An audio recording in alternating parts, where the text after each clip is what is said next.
વિશ્વાસ રાખજો આ મારી વાણી પર, વિશ્વાસ રાખજો મારા રામ નામ ઉપર. તમારી પેઢીઓનું કલ્યાણ ના થઈ જાય ને તો મને રોમ વારી મેલડી નાઈને કહેજો.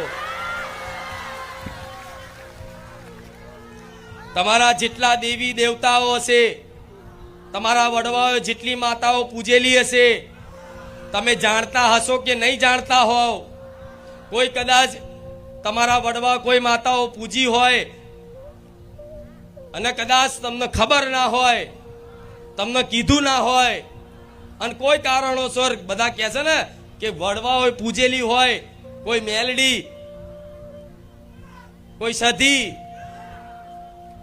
કોઈ મહાણી, કોઈ ઝોપડી, કે છે ને આવી ખતરનાક માતાઓ ગણાય છે આ બધી, કે આવી માતાઓ જ મતલબ કે વડવાઓ પૂજી હોય અને જો આગળની વસ્તી ના જાણતી હોય, ના કીધું હોય તો એ માતા નડે.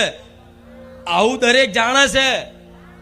તો હું માતા એવું કહીશ કે રામનું નામ લેજો, એ બધી માતાઓ રાજી રહેશે, કોઈ દા નડવા નહીં આવે.